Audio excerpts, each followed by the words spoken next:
Welcome to this installment of BSO Backstage, a concert preview. I'm your host, Desiree Duncan, and I'm joined with music director Dan Alcon and new executive director Aaron Vickers. Welcome. Great to be here again at Sweet Sally's. Yes. And so we're starting the 51st season, but let's do a recap of the 50th season. That was such an amazing season. I just got chills when you said that. I'm not kidding. I was like, that was such a great season for our organization.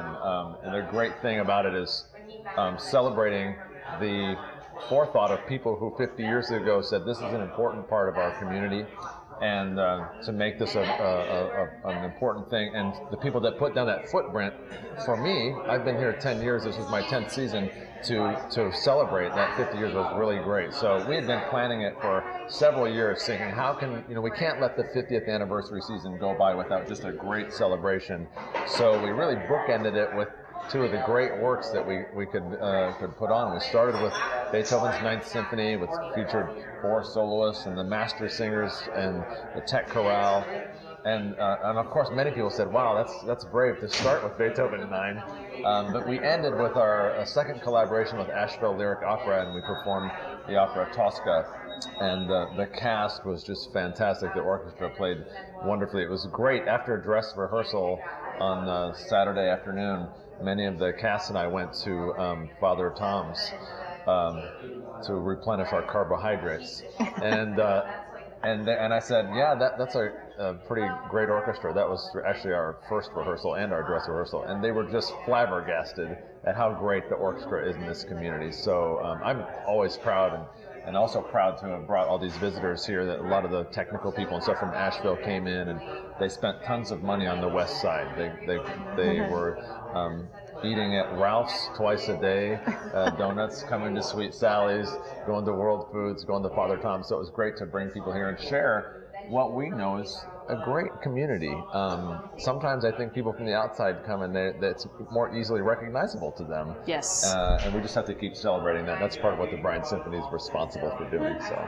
And speaking of the West Side, we're here again this season at Sweet Sally's Bakery and Cafe. They've always been so gracious to host us. We kind of take over the space while we're here. Yeah, it's hopping. People are talking, ordering coffee, and people should never feel shy about walking in and getting something to eat or drink while we're here. Mm-hmm. And but of course, with the coming of the new season, a big thank you to Laura Clemens for all that she did to help get through the 50th anniversary. Right. Laura Clemens stepped in as interim executive director when Gail Luna had been planning to retire from the organization for a while, and Laura had been working with us on so many things, so it was great to not have a huge transition in staff while we were planning our biggest season, really. So thank you to Laura for doing that. And after we kind of finished, we had time to exhale for just a couple minutes as an organization, and then go right into the search for a new executive director. And so we're happy to welcome Aaron Vickers.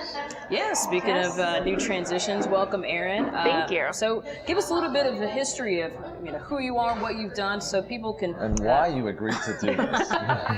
Well, I'm actually from Cookeville. I grew up here. I remember watching the Bryan Symphony Orchestra when I was a kid. I've been involved in the arts community here. I was in high school. I was in band. I sang with clarinet. I was gonna say that because I have this secret skill about picking people's instruments. Like, I know what you play. You're such a pleasant person. I knew you were a clarinet player, not an oboe player. Sorry. Or unlike us cellists. Yeah, cellist. Right. Yeah, you're out. There you go. I was in Cumberland Children's Chorus, so the arts were a big part of my upbringing here. I moved away for several years, went to college in Memphis, and after that worked doing fundraising and sort of volunteer recruitment and coordination in various endeavors, and had moved back here, was ready to be in one place. This is where I wanted to be, and was very fortunate that this position happened to be open, which used a lot of the skills that I gained in my work experience prior, but also was a way for me to really stay involved with the arts, which I think are one of the things that make this community, sets it apart from other communities of its size, like Dan was saying. When I lived in New York and I would try to explain why I thought Cookeville was different to my friends there, one of the things I would always say was, we even have our own symphony orchestra. And they said, no way. Exactly. You said, way. And now I get to be a part of it. So And speaking of, a couple of friends of ours, we started on our social media, Facebook, Twitter, with anything that we talk about when it has to do with Cookeville. It's like, you know what? Hashtag Cookeville is cool. Oh, okay. Just to kind of get that out there that there's a Cookeville is lot cool. going on. Cookeville is cool. It was funny. In fact, speaking of social media, I actually left town. I had been planning a very long vacation after the 50th anniversary season. And the way I found out that Erin got the job, because I knew she was in the running for the job, and I was involved in the initial stages of looking at people interested in the job, was her father, who's my friend on Facebook, made a post about, oh, so glad that Erin got the Brian Symphony executive, so she'll be home here in Cookeville. So that's how I found out about it. I was very happy that was a quick way for me to find out while I was out of the state. So what are some of the goals or ambitions that you have for your new position? Well, starting out, I'm definitely filling some big shoes, and I'm riding on the wake of this great success that was the 50th season. And I think it's really great for me. I'm very fortunate that I'm coming in something that's kind of a natural transition time of its own. Here, we spent the 50th season kind of looking back, celebrating what was. How the orchestra started and how far it's come. And this is kind of a natural year to start looking forward. Everything now is really working forward to Erin and my helping celebrate the 75th season of the Brian Symphony. By that time, I might be able to retire and Erin will have got her feet solely on the ground. Hopefully we can do it in 25 years. Maybe I can learn the job by then. But yeah, I think it's a great time to look and see what legacy are we going to leave for the next 25 or 50 years, and working with Dan and with our fantastic board of directors to kind of help shape that. It's really kind of a great opportunity. It's always hard to make a transition, and I mean, it's great when you have a team and it stays in place, but that never happens, right? Right. And so it was a nerve-wracking thing a little bit. We thought, this is, it's sad that we're in this transition time. But, the great thing is we looked as a board together and we said, look at this great job. This is a perfect job for somebody. And especially even in our field, in the orchestra field, if I went to, and I tell people this all the time, for last season, we have 500 seats in our hall, roughly. And we had 490 subscribers. So on any given concert, our biggest challenge is making sure that people who aren't going to be there, who are subscribers, have phoned in to tell us so we can resell their tickets. Because our ticket sales, literally per seat, were at something like 123% last year.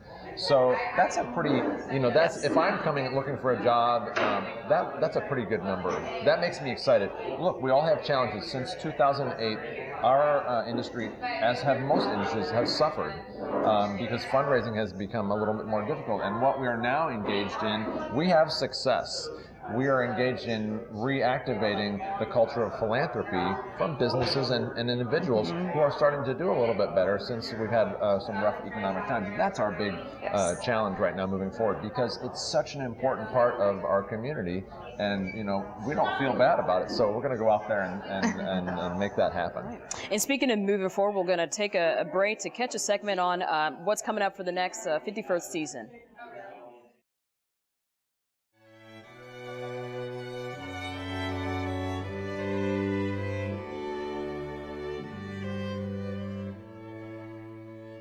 All right, I'm here today with Robert Jager, who is he's an emeritus faculty member of Tennessee Tech University, and Bob came here to teach composition several years ago.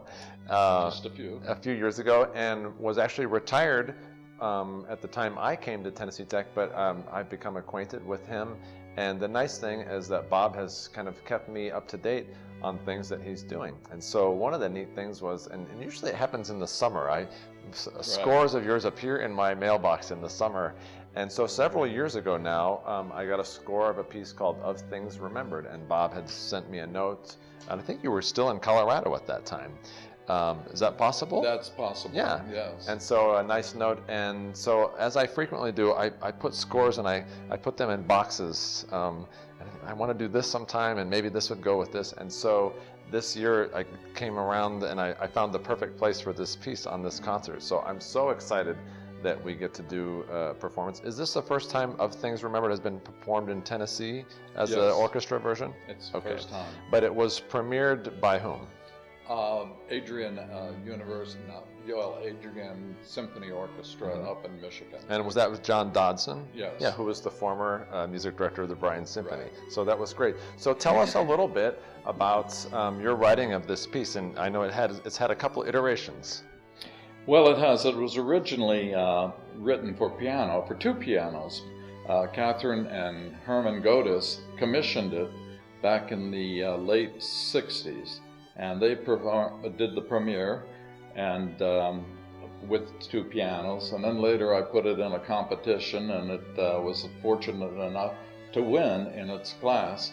And but I always felt like it had a larger life than the two pianos, with all due respects to the two pianists, and I just thought it sounds more orchestral to me.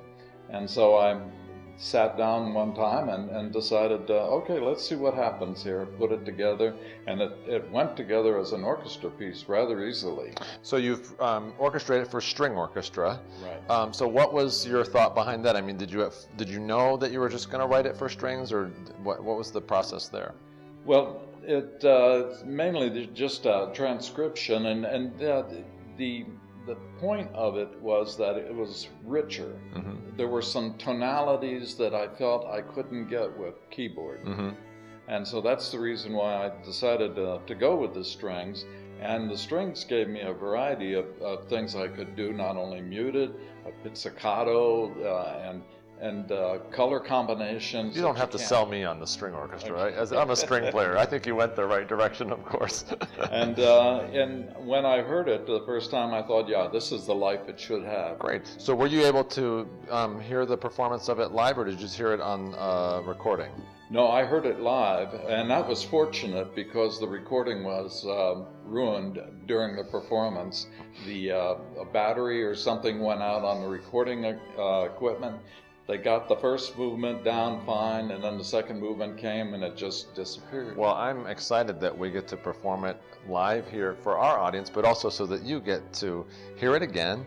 Right. And I promise you that I will get a recording of it, and we'll make sure we'll check all the batteries and make sure that it's a high-quality recording for all three movements. Well, I appreciate that. And the other thing about that is that the string orchestra here is much stronger than where it was played before, and I'm really looking forward to it.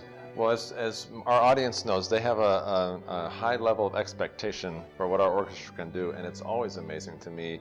I sometimes forget, even from concert to concert. I come into rehearsal, and the orchestra sounds so good. I'm really probably the luckiest one, along with our audience and others. But we look forward. This is the second work of Robert Jager's that we've performed this year. We performed at the outdoor concert a new orchestra version of his Esprit de Corps March, and now we'll open our season with Of Things Remembered by Robert Jager.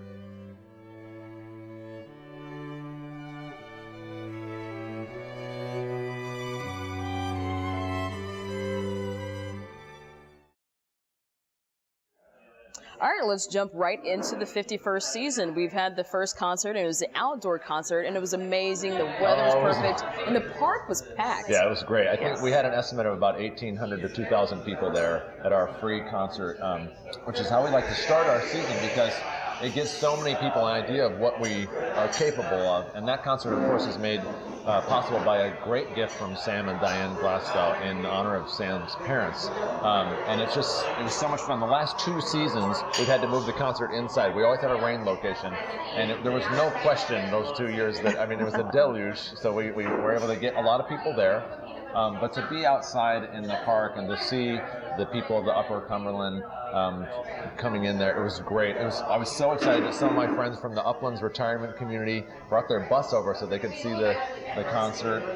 So really a far-reaching audience to come in for that. And it's a great chance for us to engage families with children who don't necessarily feel comfortable being in an auditorium where everybody can see and hear their antics. But it was great, perfect night. The weather was absolutely, I know Erin, this is the first concert for her to help produce, and she and I were looking at the hourly forecast all week long. as it was changing. But a great night, and the weather was perfect, and so neat to see beforehand the high school Interact kids were helping Diane with special activities for children, people sitting out there eating. I always feel like I have the best seat in the house. I mean, it's really amazing when I look out and I see, Cookeville spread out in this beautiful park.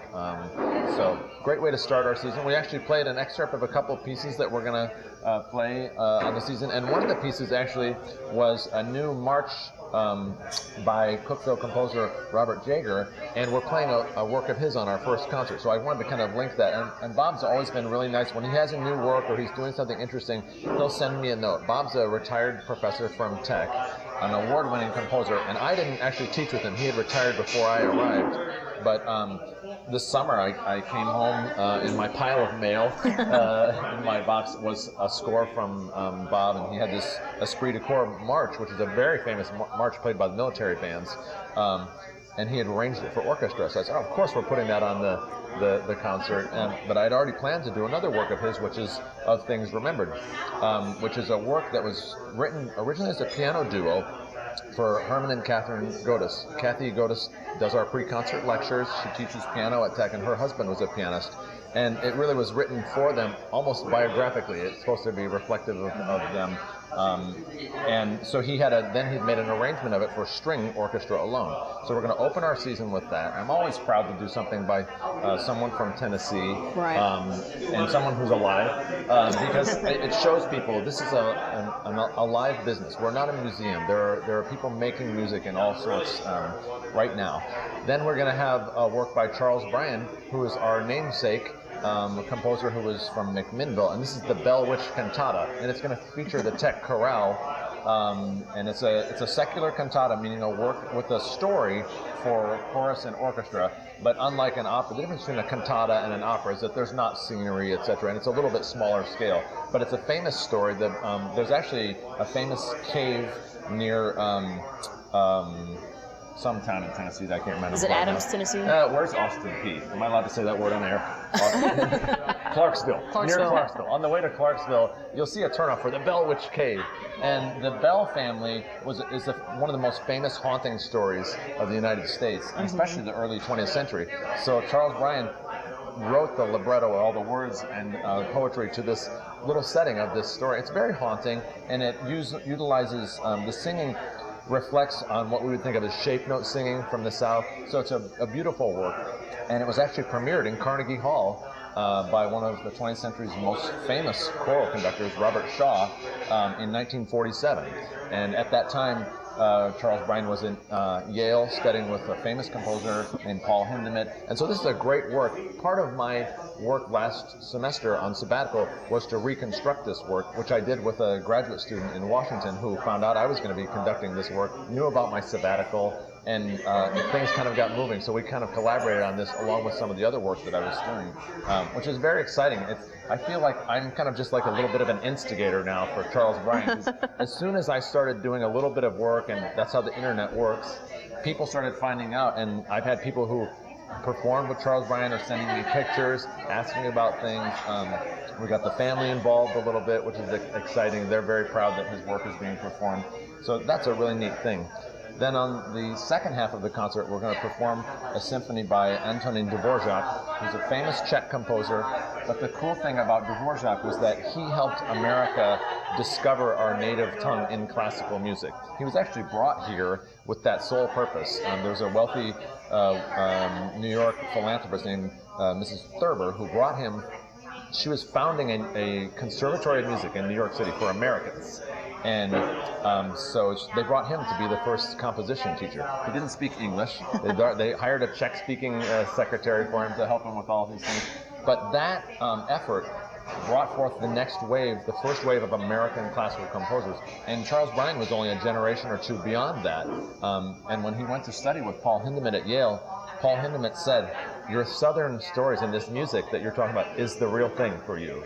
Don't feel bad when people are snotty to you because, you're from the South and you've got these great folk tunes. So that's a great thing. So coupling Bryan and Dvorak together on the same concert, for me, felt very natural. The Dvorak symphony that we're doing, which is number 6, Dvorak wrote 9 symphonies. and people think he only wrote 3 symphonies, number 7, 8, and 9, because those are the ones that are performed the most. This was his first published work, but it also took place in a time of a little bit of national political intrigue, which also is interesting for me to talk about, because we have so many conversations about culture clashes. You know, what is it to be American? Well, we have so many cultures in America. That's part of who we are. Dvorak was a Czech composer who was who lived near Vienna, and that was his first inclination, was to have works performed there with the Vienna Philharmonic. In fact, this work was commissioned by the Vienna Philharmonic, but they wouldn't perform it because they felt they had already played a work of his the year before, and they didn't want to have too many Czech composers represented in their Austrian tradition.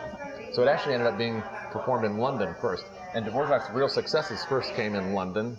Then it kind of spread back towards his homeland, and he was accepted. He had the good graces of Johannes Brahms, who was a famous composer, lived in Vienna, and he said Dvorak is the real deal. This is not just, you know, fun country music from the Czech area. So, you know, a little bit of parallel, I think, with Charles Bryan in that way. And Dvorak is a well-loved composer, and he's a great composer. The orchestra, we have so much fun playing his music. I mean, it's one of those things where sometimes you play a great piece of music, but it's not that pleasant to play. It's just difficult. It lies difficult, but you do it. You know, we work hard. Dvorak is always fun to play. And I think the audience will really get a kick out of it. It doesn't have the famous tunes that some of his other pieces have. That's the thing. You know, people always say about the Ninth Symphony, which is his New World Symphony, which is kind of written in America. They always think, you know, I know those songs. My mom knows these songs. When she was little, they sang songs based on these tunes in school. That's the good thing and the bad thing about the Ninth Symphony. Is everybody knows all the tunes. Nobody really pays attention to the craft of this great composer. It's all about the melodies. Whereas the Sixth Symphony is melodic, but it's really about how good of a composer he was. And this is his first kind of breakout piece. And we only have a few minutes left, but so the concert that's happening after this is the education concert, correct? Mm-hmm. In November, right? In November. Yeah. So the season really, you know, that was another challenge for me, obviously, was planning a season after the 50th season where we use a lot more financial resources and do things in an interesting way. But we've scaled it back to kind of a more normal budget this year, but we're still doing interesting things. In November, we're actually bringing a visual artist from Los Angeles that I know who's coming in. He's going to paint a mural on the wall in the lobby of the concert hall, a temporary mural, so it'll only be there for a couple of weeks. Based on the concert, some of the music that's on that concert. And then the day after that concert, we'll have our education concert for 4th graders in Putnam County, and they get to come. And we're going to talk to them a lot about creativity and art and music and the connections therein. One of the other things we have going in March, we're bringing a recent winner of the MacArthur Genius Grant, Claire Chase, who's a flute player who's done a lot of commissioning of new music. She's coming in to play a concerto and then also play a solo set for our audience. So I feel like despite the fact that we've kind of scaled it back to a normal budget kind of season, we're bringing a lot of excitement and trying to do different things all the time and make the concert season exciting, and also make people feel bad if they miss a concert, because, you know, these are once-in-a-lifetime events. You're not going to see Claire Chase again playing the flute. The mural is going to be gone. You want to be there and see that for that concert. So what can the community do? What are some of the events that are coming up leading up to the October concert?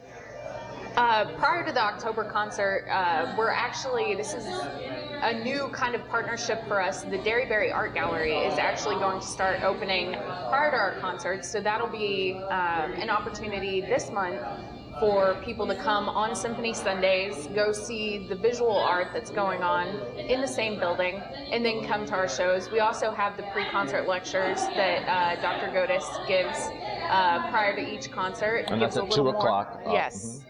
And then following our concert in October, we're very excited again to be working with Mauricio's. Mauricio's will be open for our concert goers, and we'll be able to come. It's a great kind of cultivation event for us. A great opportunity to spend a little more time with some of our patrons. And you have to make reservations. You do have to make reservations. Call the office to make a reservation? Yes. What's that number again? It's 525-2633. All right, already have it memorized. Yes. It didn't take long. That was a quiz. But But we're really lucky to have that opportunity to be able to spend that time, and Mauricio's has been great to us about opening up for us and, you know, giving some support. So. And if people want to buy tickets for the season or just for a single concert, Absolutely. same thing. They can call the office or they can go to bryansymphony.org and find out more information about that. You want to get those season tickets because, look, we have a problem here. We only have 500 seats, and it's a great problem to have. But if you want to see a single concert, you should always call the office. Liz Casera, who's there doing ticket sales, will always put you on the list. We're almost always able to seat everybody, even if they're on a waiting list. You just have to be a little bit patient because we have people who are turning in their tickets and letting us know. So. All right, well, look forward to the October 6th concert and getting tickets at bryansymphony.org. And thank you for joining us, Dan and Aaron. And we'll see you next time on BSO Backstage, a concert preview.